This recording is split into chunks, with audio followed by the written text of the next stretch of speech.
Octubre, día 12 del año 2019 de la encarnación de nuestro Señor Jesucristo. Sin novedad en la posición. La silla del bienaventurado Pedro continúa vacante desde la muerte de su santidad Pío XII el 9 de octubre de 1958. La aparición de Nuestra Señora del Pilar de Zaragoza.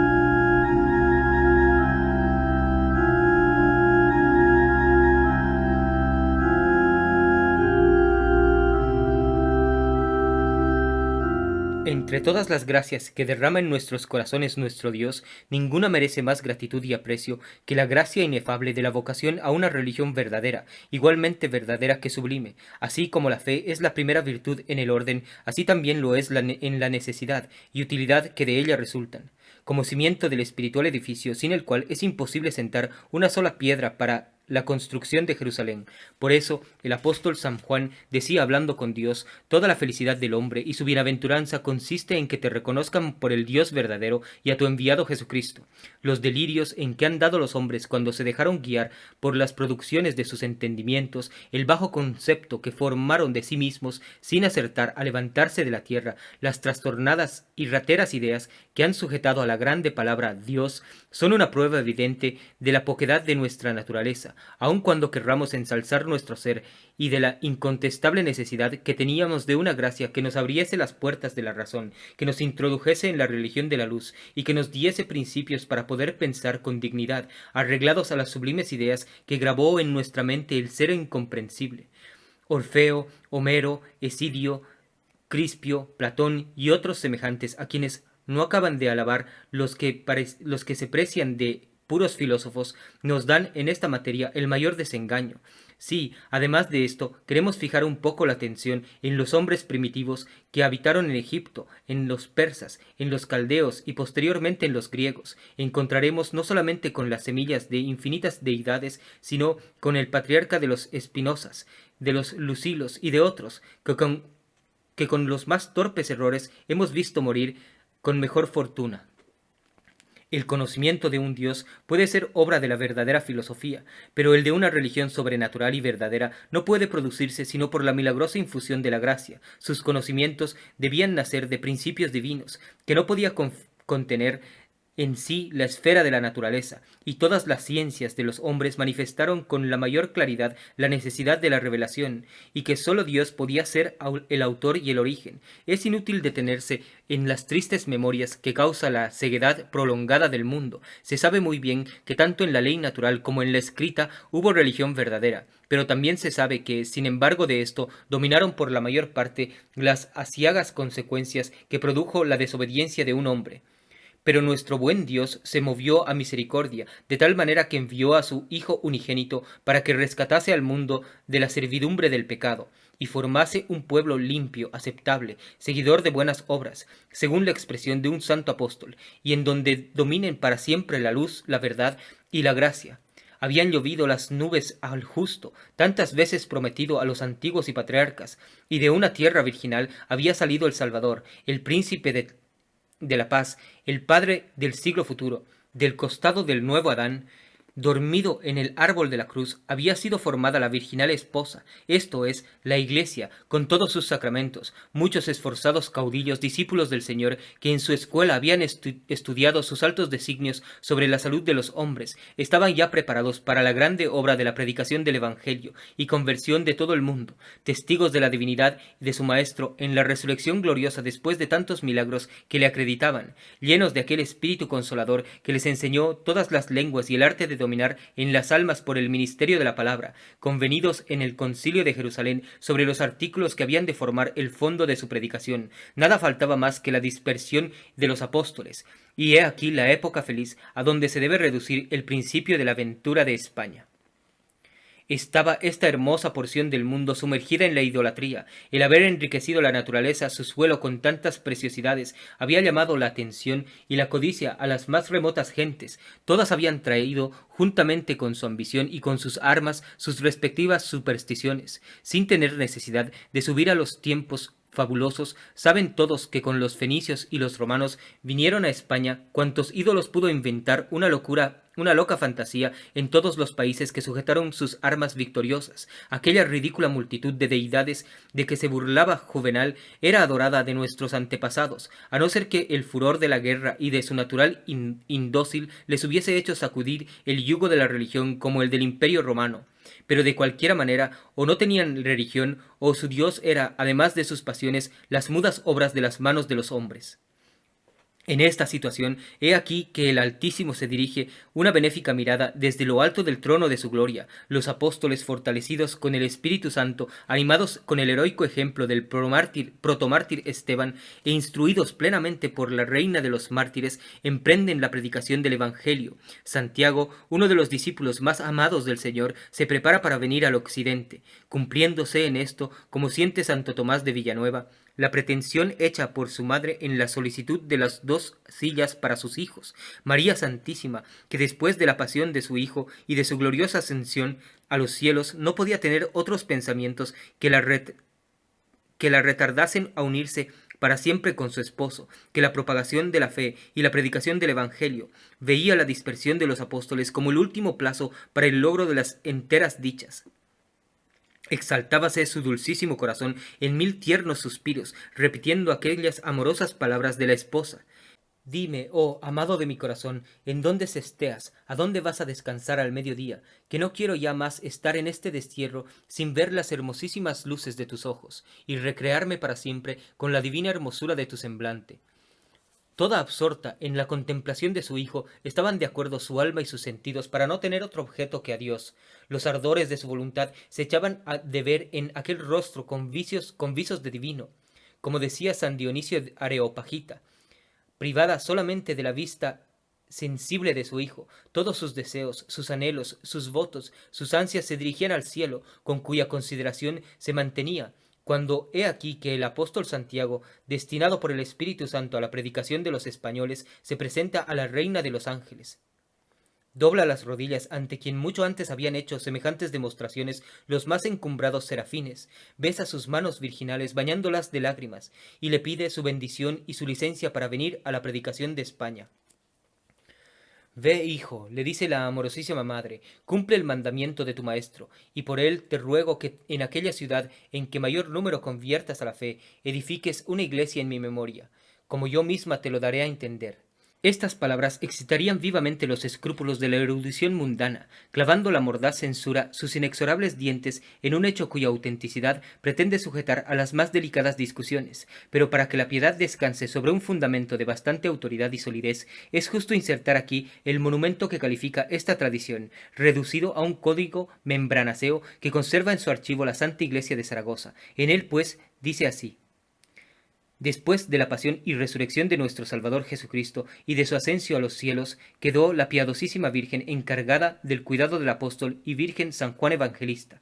Con la predicación y los milagros de los apóstoles crecía en Judea el número de los discípulos, y enfurecíase los pérfidos corazones de algunos judíos, en tanto grado que movieron a una persecución grande contra la iglesia de Jesucristo. Apedrearon a Esteban, a San Esteban, y quitaron la vida a otros muchos, por lo cual les dijeron los apóstoles: A vosotros debía predicarse primeramente la palabra de Dios, pero por cuanto la habéis rebatido y os habéis hecho indignos de la vida eterna, he aquí que nos vamos a las gentes. De esta manera, esparcidos por el universo, según el mandamiento de Jesucristo, predicaron el Evangelio a todo hombre, cada apóstol en la porción que le había tocado. Al tiempo de salir de Judea, cada uno obtenía la licencia y bendición de la bendita y gloriosa Virgen. Entretanto, por revelación del Espíritu Santo, el bienaventurado Santiago el mayor, hermano de Juan e hijo de Zebedeo, recibió un mandamiento de Cristo para ir a predicar el Evangelio a las provincias de España. Al punto, el santo apóstol, yendo a la Virgen y habiéndosele besado las manos, le pedía con lágrimas en los ojos que le diese su licencia y su bendición, respondiéndole la Virgen: Ve, hijo, cumple el mandamiento de tu maestro, y por él te ruego que en aquella ciudad de España en que mayor número de hombres conviertas a la fe, edifiques una iglesia a mi memoria, según yo te lo manifestaré. El bienaventurado Santiago, saliendo de Jerusalén, vino a España predicando y pasando por Asturias, llegó a la ciudad de Oviedo, en donde convirtió uno a la fe. De esta manera, entrando por Galicia, predicó en la ciudad de Padrón. De allí, volviendo a Castilla, llamada España la Mayor, vino únicamente a España la Menor, que se llama Aragón, en aquella región que se dice Celtiberia, en donde está situada la ciudad de Zaragoza, a las riberas del río Ebro. En esta ciudad, habiendo predicado Santiago muchos días, convirtió a Jesucristo 8 varones con los cuales trataba de día del reino de Dios, y por la noche salía a la ribera del río para tomar algún descanso en las eras. En este sitio dormían un rato y después se entregaban a la oración, evitando de esta manera ser perturbados por los hombres y molestados por los gentiles. Pasados algunos días estaba Santiago con los dichos fieles, y a eso de medianoche, fatigados con la contemplación y la oración, dormidos los 8 discípulos, el bienaventurado Santiago oyó a la hora de la medianoche unas voces de ángeles que cantaban Ave María, gracia plena, como si comenzasen el oficio de los maitines de la Virgen, como un dulce invitatorio, y poniéndose inmediatamente de rodillas, vio a la Virgen, Madre de Cristo, entre 2 coros de miles de ángeles, sentada sobre un pilar de mármol. Coro de la celestial milicia angélica, acabó de los maitines de la Virgen con el verso Benedicamus Domino. Acabado esto, María Santísima, con rostro halagueño, llamó así al santo apóstol, y con mucha dulzura le dijo, He aquí, Santiago, hijo, el lugar señalado y destinado para mi honor, en el cual por tu industria se ha de construir una iglesia en mi memoria. Mira bien este pilar en que estoy sentada, el cual mi hijo y maestro tuyo le trajo de lo alto por las manos de los ángeles, alrededor del cual colocarás el altar de la capilla. En este lugar obrará la virtud del Altísimo, portentos y maravillas por mi intercesión con aquellos que en sus necesidades imploren mi patrocinio. Y este pilar permanecerá en este sitio hasta el fin del mundo, y nunca faltarán en esta ciudad verdaderos cristianos. Entonces el apóstol Santiago, regocijado con una alegría extraordinaria, dio infinitas gracias a Jesucristo y a su Santísima Madre, e inmediatamente aquel ejército de ángeles, tomando a la Señora de los cielos, la tornó a la ciudad de Jerusalén, y la colocó en su aposento, porque este es aquel ejército de miles de ángeles que envió Dios a la Virgen en la hora en que concibió a Cristo para su custodia, para que la acompañasen de continuo y conservasen a su Hijo ileso. Alegre el bienaventurado Santiago, con una visión y consolación tan maravillosas, comenzó inmediatamente a edificar una iglesia en aquel sitio, ayudándole para ello los 8 que había convertido.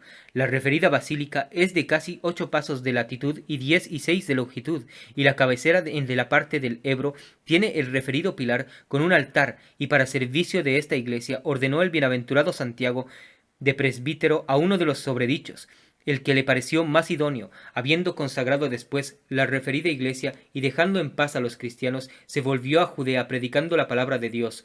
A esta iglesia le dio el título de Santa María del Pilar, y es la primera iglesia del mundo dedicada al honor de la Virgen por las manos de los apóstoles, etc. Estas son puntualmente las palabras del referido código que conserva la Santa Catedral de Zaragoza, y el monumento más sólido y fidedigno que tiene la nación española para prueba de esta piadosa tradición.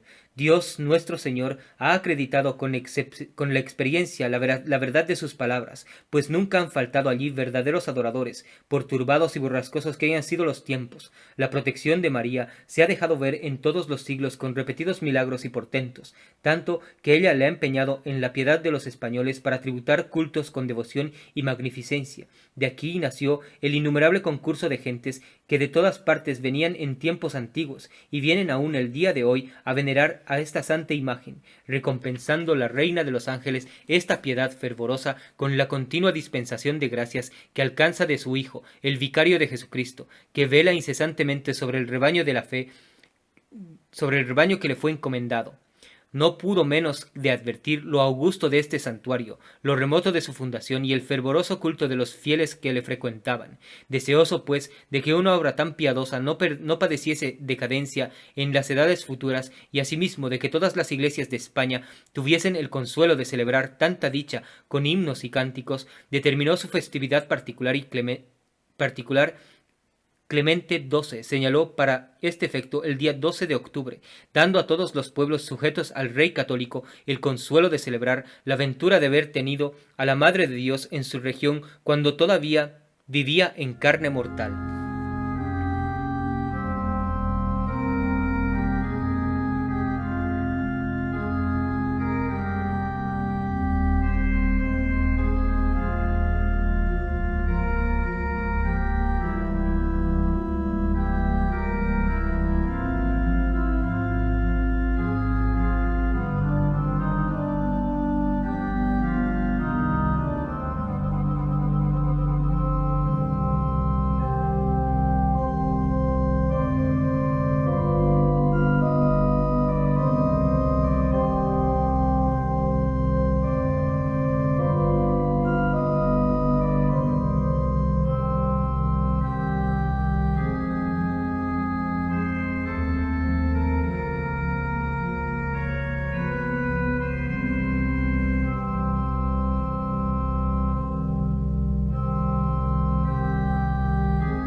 Martirologio romano. En Roma, San Evagrio, San Prisciliano y sus compañeros mártires. En Rávena, en el camino de Loreto, la fiesta de San Edisto, mártir. En Licia, Santa Domnina, mártir, bajo el emperador Diocleciano. En África, 4.966 confesores y mártires. En la persecución de los vándalos bajo el rey Ariano Unérico.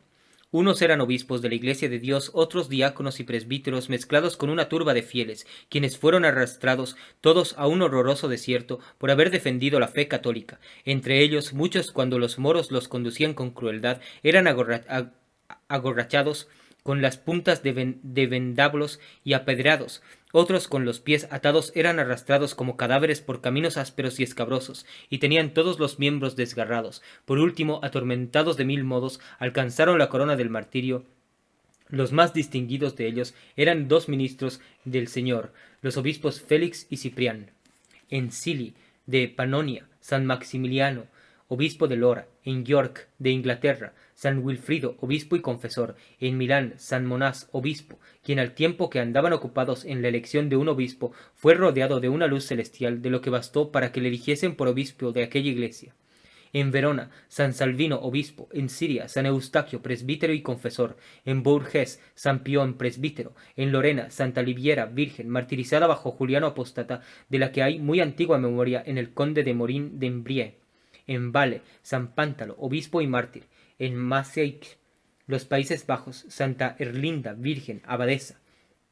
En San Seré, en Quercy, Santa Espera, virgen, venerada como mártir en la iglesia de su nombre, de dicho pueblo, patrona del vizcondado de Turena.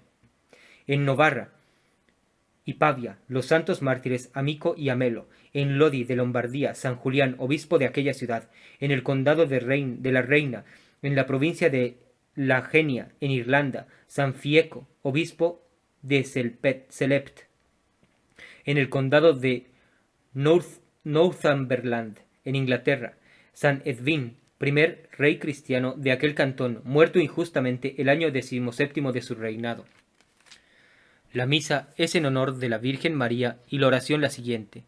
Oh Dios y Señor, concédenos, te rogamos, que nosotros, tus siervos, nos alegremos con la perpetua sanidad de cuerpo y alma, y que por la gloriosa intercesión de la bienaventurada siempre Virgen María, seamos libres de la tristeza presente, y lleguemos a gozar de las alegrías eternas. Por nuestro Señor Jesucristo, tu Hijo, que vive y reina contigo en la unidad del Espíritu Santo Dios, por los siglos de los siglos. Amén.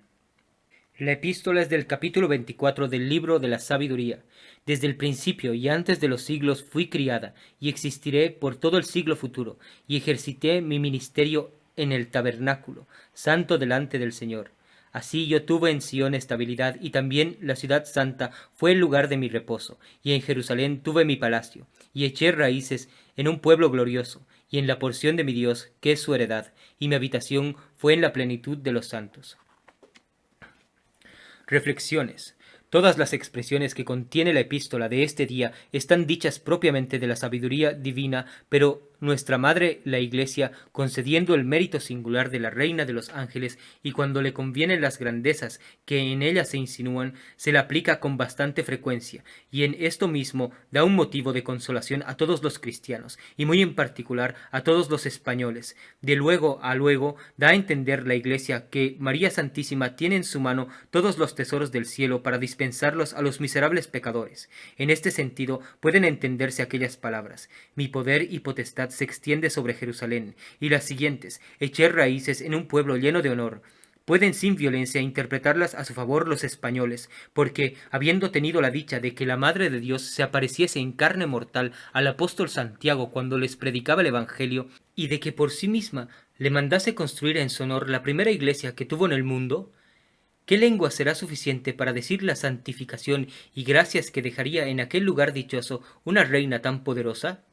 Por mucho que se quieran cerrar los ojos, es preciso advertir que el verdadero Dios se constituyó Dios nuestro, y que toda nuestra España se convirtió, por medio de María, de región de tinieblas en hermosa habitación de resplandores, fundada una iglesia bajo los benignos auspicios de la Madre de Dios, adornada de aquella columna, símbolo misterioso de la estabilidad de nuestra fe, y lo que es más, fortalecida y apoyada en las promesas de Reina tan poderosa.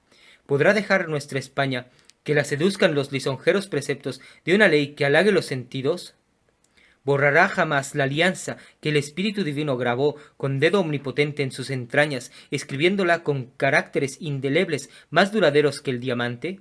¿Será posible que queme inciensos a Dagón, ni que adultere con las naciones extrañas? No es creíble que una nación preelegida, una nación amada y distinguida entre todas las del universo, con los amores, las ternuras, la real presencia de la Madre de Dios, llegue alguna vez a ser ingrata a su Hijo. Las puertas del infierno se conjurarán contra nuestra constancia. Vendrán siglos en que se verifiquen en la Iglesia de España las tristes profecías que dejó escritas San Juan en su Apocalipsis. Pero aquel gran Dios que nos dio a Santiago por doctor de su ley, que hizo descender sobre nosotros la lluvia soberana de sus luces, y que finalmente nos puso bajo la protección de su misericordiosa Madre, ese mismo Dios será siempre nuestro Dios, y nosotros seremos siempre su pueblo. Los españoles tendremos siempre el escudo de María, y con su amparo seremos eternamente la nación dichosa, el pueblo de Dios, la heredad del Todopoderoso y el objeto de sus beneficencias. Tanta dicha merece, sin la menor duda, una particular gratitud de parte de los españoles, pero ésta no debe reducirse a solas palabras o vanas admiraciones. Las buenas obras son el único testamento de la sencillez, de la voluntad y de la rectitud del corazón.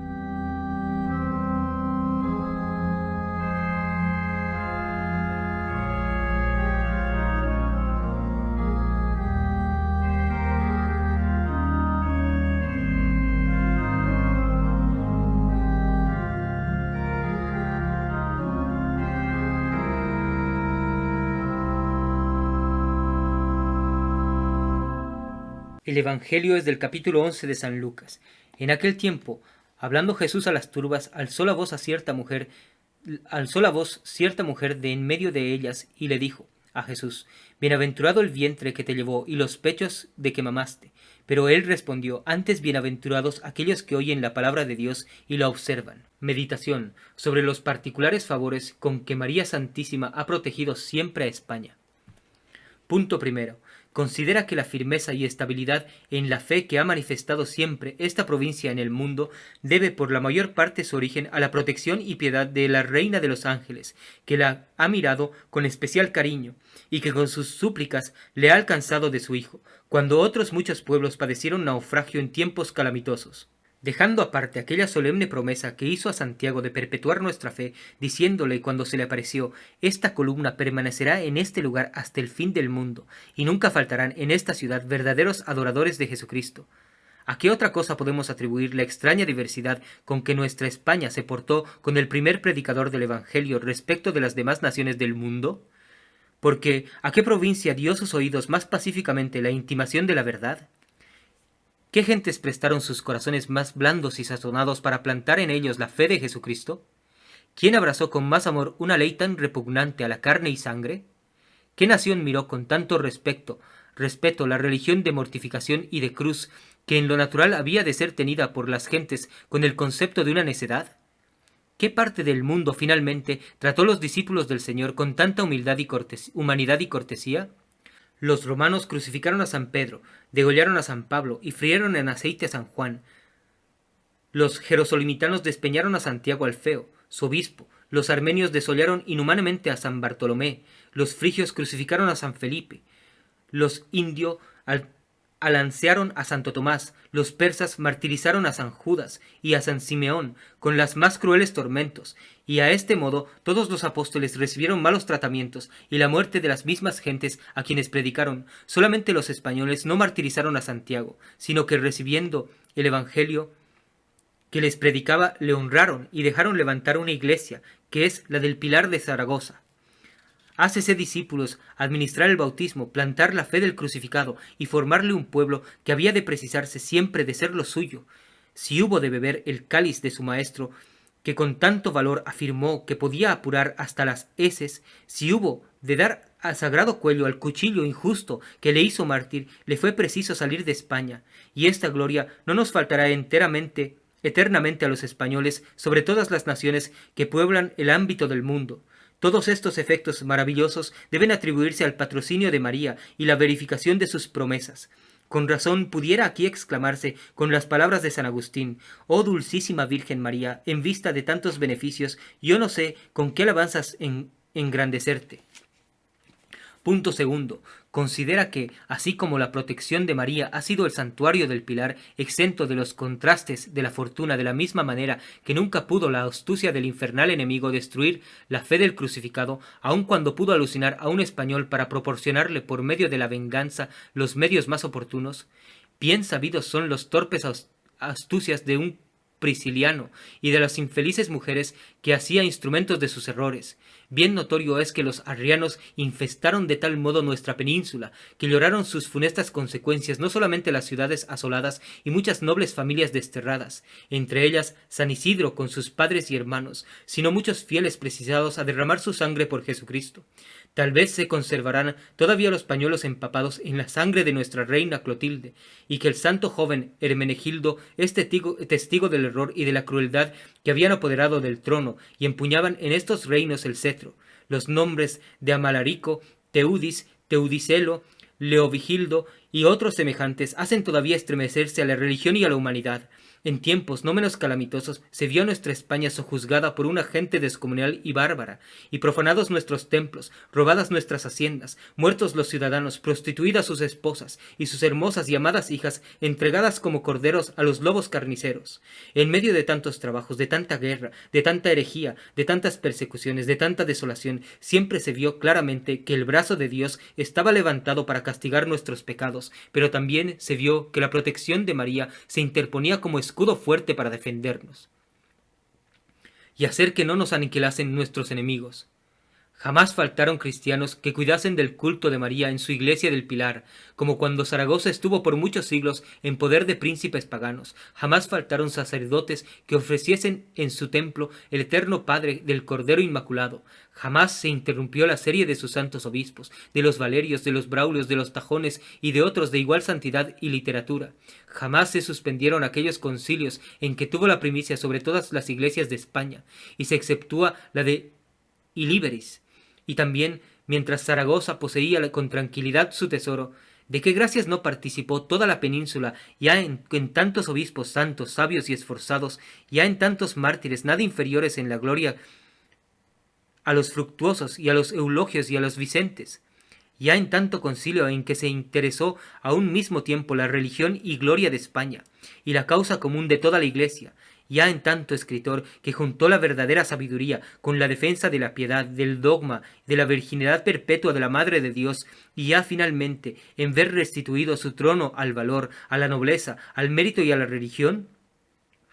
Todos estos bienes particulares de Zaragoza y universales a toda España son una consecuencia de las promesas que hizo María al apóstol Santiago en la portentosa aparición que celebra nuestra Iglesia. Todos ellos, así como son un testimonio de la predilección con que nos mira la Reina de los Ángeles, de la misma manera son un motivo que apremia de continuo nuestra gratitud. Jaculatorias. Derramaste, Señor, tus bendiciones sobre una tierra que elegiste para tu posesión, y alejaste de ella las cadenas con que la superstición la tenía esclavizada. Con el claro resplandor de tu gracia y de tu santa ley caminarán, Señor, tus gentes por los senderos de esta vida, y en nada se gloriarán ni se regocijarán, sino en tu nombre sacrosanto. Propósitos. Habiéndose visto en las precedentes consideraciones que en la aparición milagrosa del Pilar fijó el Espíritu Santo la divina ley en nuestros corazones con caracteres que no se borrarán jamás, que Dios quiso ser nuestro Dios y que nosotros fuésemos su pueblo, y últimamente que eligió a su Santísima Madre para dispensarnos estos soberanos beneficios. Está visto que los españoles tenemos una grande obligación a esta soberana reina. El serle agradecidos es lo mismo que ser cristianos. Las obligaciones de la fe son las mismas que las de su amor. Si nos ama como a hijos, ¿no deberemos servirla como a madre? Si nos favorece como a predilectos, ¿no deberemos señalarlos entre todos los fieles de la tierra en materia de agradecidos y obsequiosos? No se puede dudar, y el modo de agradecer las amorosas demostraciones de esta dulce madre es servir sin reserva a su hijo. Así lo deseo, Madre amorosísima, y así os lo prometo, pero para este efecto alcanzadme del Espíritu Santo aquellos dones divinos que con que fortaleció el corazón de los apóstoles, aquella gracia poderosa que ilumina el entendimiento, mueve dulcemente la voluntad y vence gloriosamente la concupiscencia. Tomad, Señora, bajo vuestra protección nuevamente todos estos dilatados países, y haced con vuestro Santísimo Hijo que no prevalezcan en ellos los funestos males y los perniciosos errores de que está inundada toda la tierra. España os mereció hasta ahora todas vuestras atenciones. Vos le prometisteis que siempre permanecería en ella incorrupta la fe de vuestro Hijo. Hasta la hora presente vuestras promesas se han verificado, pero ¿se verificarán igualmente en lo sucesivo? Si miramos a la depravación de las costumbres que se ha hecho universal, si se atiende a la relajación de todos los estados y jerarquías de la Iglesia, si se consideran bien los progresos que por todas partes hace el error, no se puede dudar que no se encuentra el entendimiento humano sino multiplicadas causas de temer. Tanto pecado, tanta maldad y tanto delito tienen la fuerza suficiente para suspender el curso a vuestras promesas, pero espero que sin embargo no le tendrán para impedir el de vuestras misericordias y piedades. Que esta santísima festividad sirva de alimento para todo cristiano que, haciendo uso de razón, considere que el celo con que se debe defender la verdadera fe católica no es negociable, que debe ser capaz de llevarnos a la misma muerte y lograr la corona del martirio de ser necesario, antes que abrazar cualquier filosofía falsa, modernista, naturalista o racionalista, que conducen indefectiblemente al indiferentismo religioso y al falso ecumenismo, banderas y estandartes de la falsa iglesia de los últimos tiempos con sede en el Vaticano. ¡Viva María Santísima! ¡Viva Cristo Rey!